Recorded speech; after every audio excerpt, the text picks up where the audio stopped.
This is the last among the top 3 ships which I am waiting for this year. I have taken them all out of the CitizenCon teaser. There is the RSI Apollo Medivac offering drone-based medical support, the Drake Ironclad, which is a massive transport ship, and now the RSI Perseus, a heavy weapons gunship.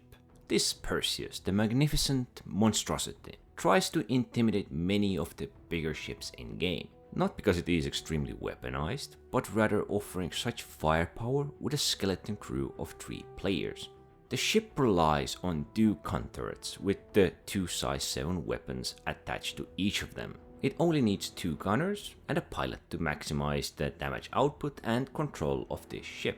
Yes, there are 2 remote turrets as well, but they are intended to perform like point defense turrets when no players are controlling them, thus covering against missile attacks. The ship does have torpedoes, but the main focus is clearly on those big guns with very specific angles positioned above and below of this ship. So there is some serious potential for this vehicle, even with just a few players. Unlike the Hammerhead, which requires minimum of 7 players to fill all of the turret positions and the pilot. But both of these gunships have got a limited storage, so it is clear that they are not directly meant for anything else except combat. Even if it can store 50 or 40 crates at the back, it is rather little compared to the ship of this size and other ships of the same size or even smaller ones which have more storage.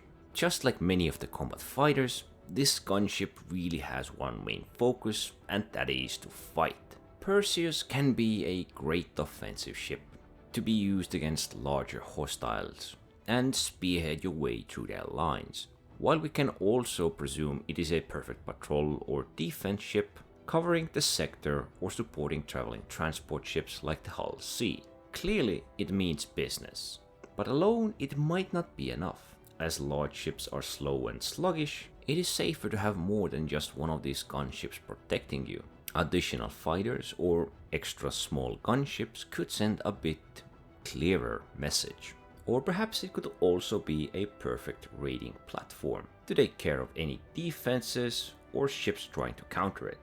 As if all of these weapons, the health, the minimum crew of 3 players wasn't enough. The Perseus is supposed to be very heavily armored. It will very likely be compensated at first with extra health, but in the end the armor will make it very tanky. Perhaps even durable enough to take beatings from some of the guns on capital class ships. All of this may sound a bit too much. But if it truly pursues its combat role and nothing else, then it must commit. Of course, with all of this power, there has to be a downside. The most obvious thing, or at least the thing I would think of, has to be that the ship is not able to cover itself efficiently. What I mean is that the ship and its turrets are slow to maneuver. There will also be limitation on their firing arcs, which will affect combat. And if turrets are slow to turn, well, it is not ideal to focus on smaller targets. It does matter less against the larger ships and more against smaller ones, which might spin circles around you. And if that wasn't enough, I am pretty sure they're going to make this big boy pretty slow.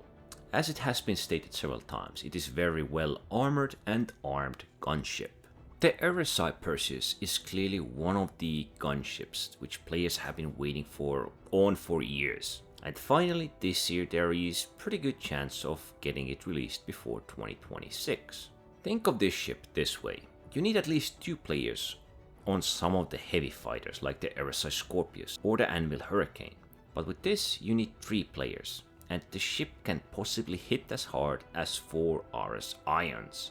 So clearly a very powerful ship in the way of firepower per player ratio. I don't think there are any ships which come close to this, at least not in the turret form, and not yet. There are the Polaris torpedoes, of course those do massive damage, and the Idris railgun, which will probably be even deadlier. But the Polaris has its own path to carve out. To see its true form, we still need to wait a bit longer, but I don't see how it could possibly disappoint any of the players who will fly it. at least with a skeleton crew. Anyway, don't forget to like, subscribe, and thanks for watching.